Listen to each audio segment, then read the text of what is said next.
Halo ya, what's up guys, welcome back, ketemu lagi dan gue Fahmi. Ya teman-teman, kali ini gue bakalan ngobrol-ngobrol hangat nih dengan salah satu temen gue, yaitu YouTuber horor yang katanya dia tuh sering banget eksplorasi ke tempat-tempat yang angker. Dan gue juga sering ngeliat sih YouTube video-videonya dia di YouTube dia. Cuman kayak gimana gitu kalau misalkan kita langsung ajak ngobrol aja gitu teman-teman orangnya. Oke, langsung aja kita hubungin aja ya teman-teman. Assalamualaikum. Waalaikumsalam. Bosku, gimana kabar ya bosku? Alhamdulillah baik. Ini apa kabar juga nih saudara gua Rizky Fahmi Aziz? Apa kabar negeri Al, Wakanda? al Negeri Wakanda. Suwe lo. Alhamdulillah luar biasa, tetap semangat gitu dong. Mantap, mantap, mantap. Gimana Kayak nih? gini nih men, gue pengen ngajak ngobrol nih seputar Ya, dunia permistisan. waduh. Kan Di gue channel. lihat nih lu juga punya channel YouTube. Ya, iya. Channel YouTube tuh namanya apa itu? Catatan catatan Joe ya. Catatan Joe. Iya, channel Oh, misteri gitu. iya. Gimana ya? Lu bisa nggak ceritain nih, maksudnya kenapa lu bisa memilih konten horor kayak gitu? Kan itu perlu banyak perjuangan kan. Lu mesti ke ekspor barang apa, tempat-tempat yang benar-benar Oh, serem gitu kan. iya. Iya, jadi selain serem harus ada ceritanya juga, men. Harus ada apa Oh namanya iya. mitosnya gitu, urban legend. Oh, Pokoknya ada oh, ceritanya lah. iya iya iya. Iya, kenapa nih?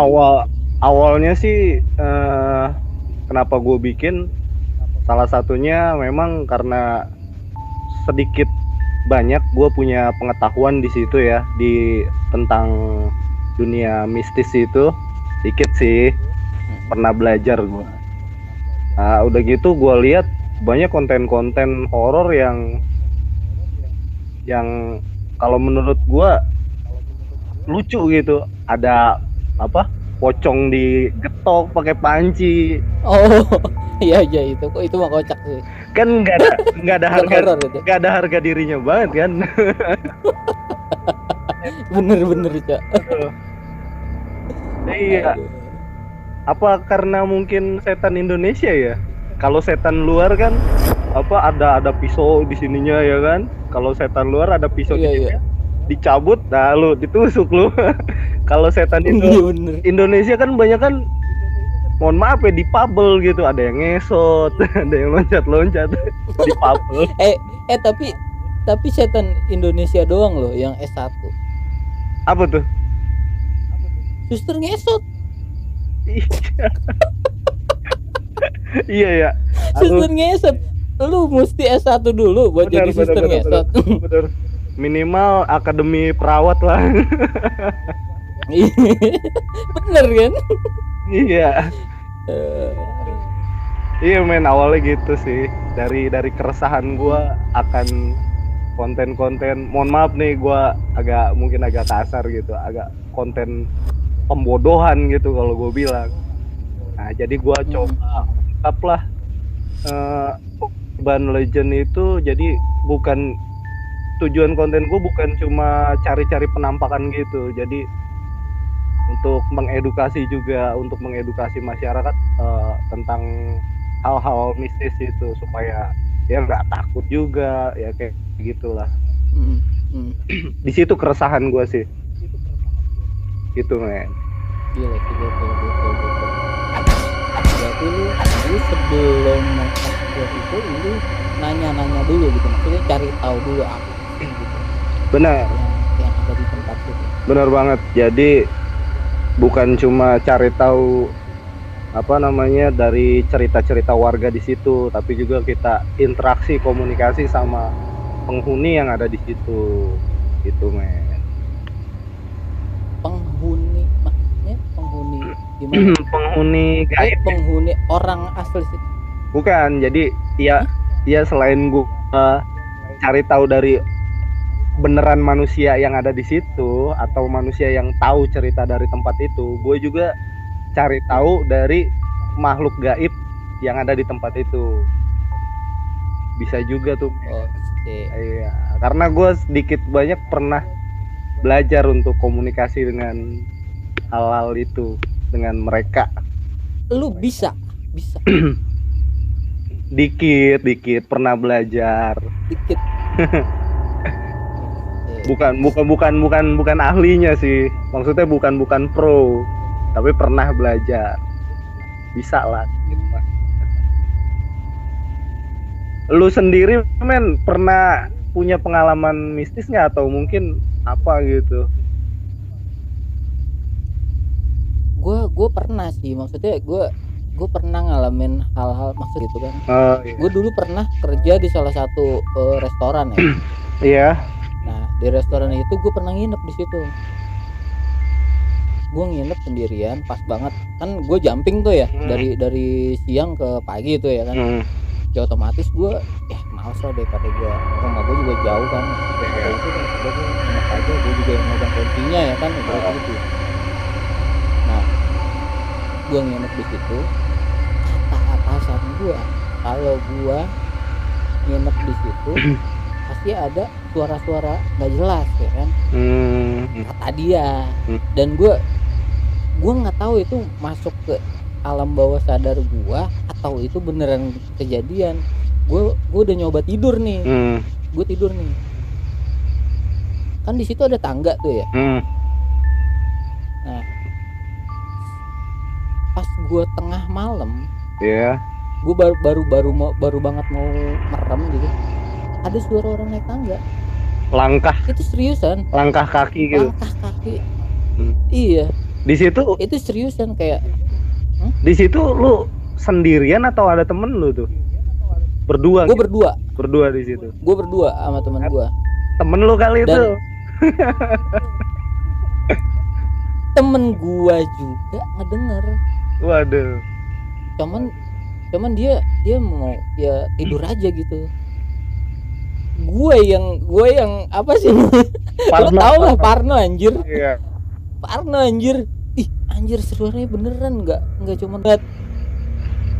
Gue udah parno banget itu ya kan. Udah gue coba buat beranian tuh. Gue bangun gue datangin tuh, deketin tangga itu, nggak ada suaranya kok, nggak ada suaranya. Gue deketin itu. Lu berani juga lu tangga, ngecek gitu ya, siapa gitu yang jalan. Gue pengen tahu gitu, maksudnya itu beneran apa enggak, apa cuman halusinasi gue atau enggak. Gue kayak merasa diri gue tuh terbayang-bayang sama omongan atasan gue gitu. Jadi gue coba memberanikan diri ke situ, nggak ada suaranya. Pas gue duduk lagi, bunyinya makin kenceng anjir. Terus yang kedua lu cek tuh apa enggak tuh, udah bodo amat lah gitu. Lu gua gitu. Gue teriak. Enggak, gue teriak serius. Gue teriak. Anjir ini seriusan enggak sih? Gue gitu, gue teriak kayak gitu kan. Iya. Gue manggil temen gue bangunin. Udah. Gak usah dipikirin, udah gue ngikutin kata dia kan. Orang dia aja udah tidur aja ya kan. Ya udah, gue tidur aja. Nah, pas besok paginya ini baru real nih. Gue bener-bener ngeliat langsung orangnya. Jadi gue naik ke atas lantai 3. Di situ di lantai 3 itu ada kayak apa namanya, dekorasi kue ulang tahun ya kan. Nah di dekorasi di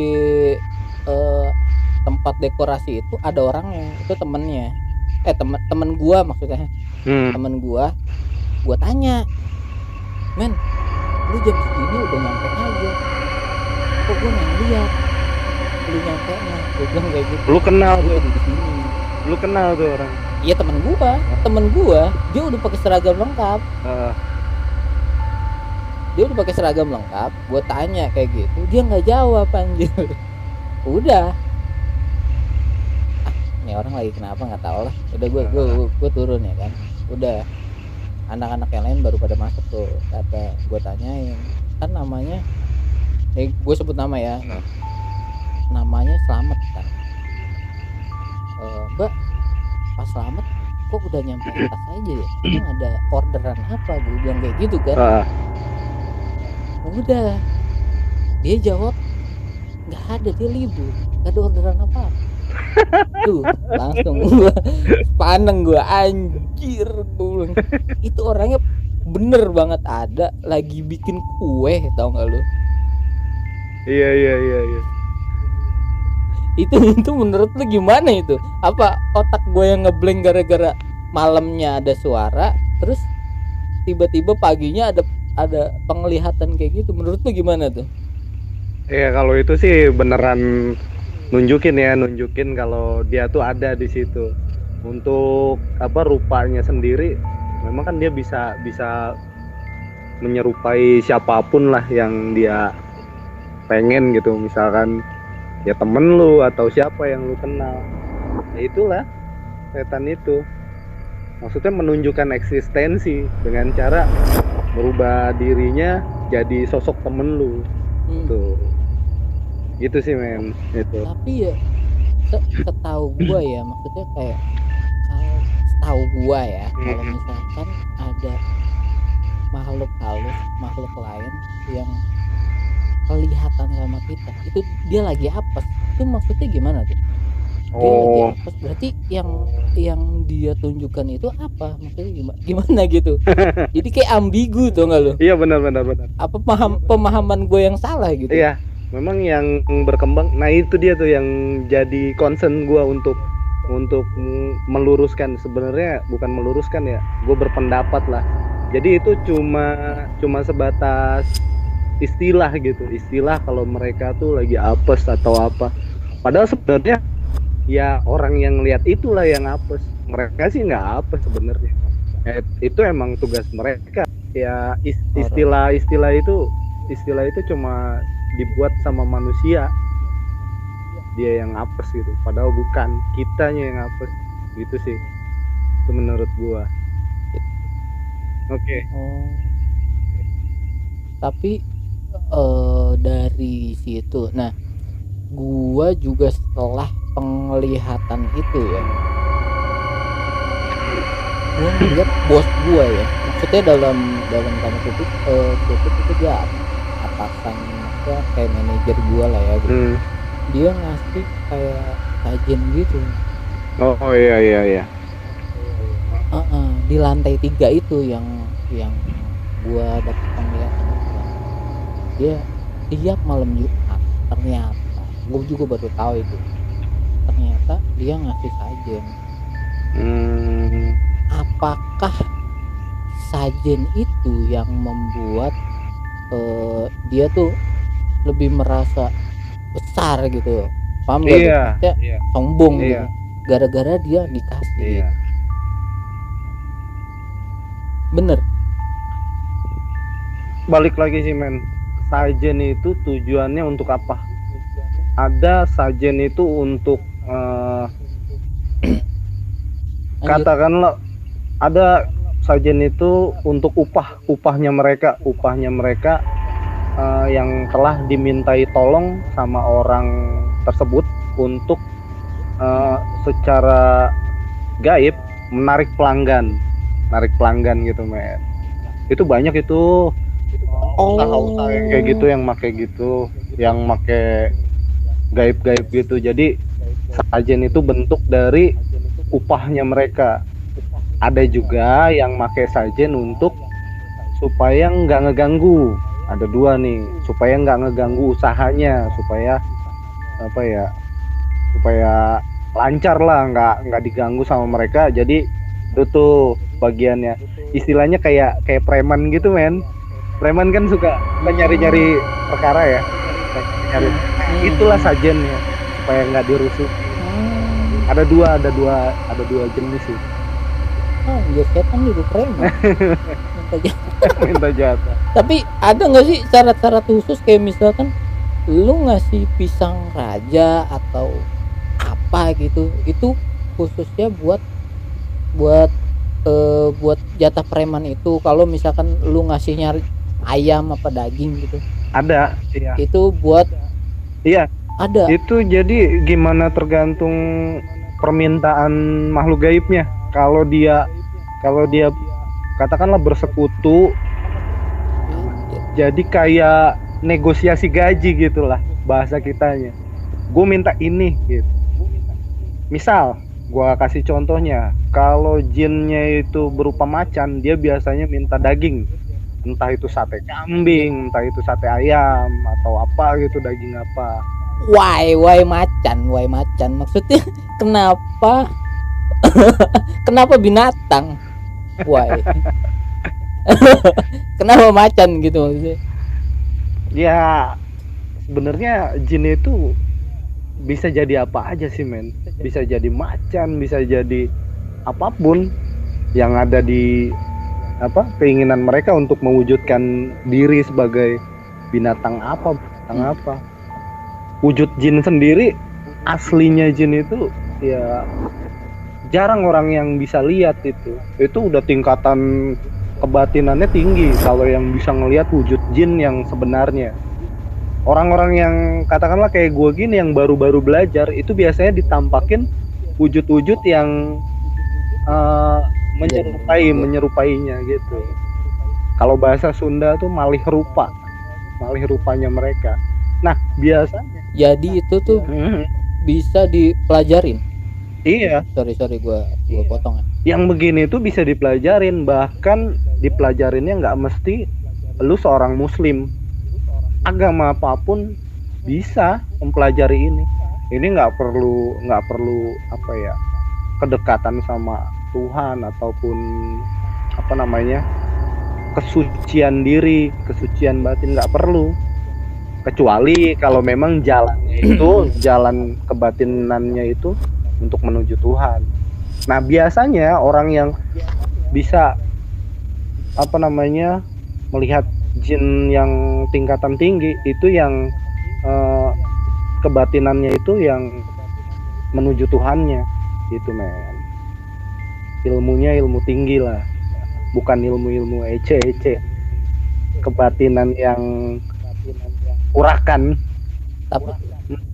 Tapi ini dari omongan lo tadi nih, dia bisa agama apapun.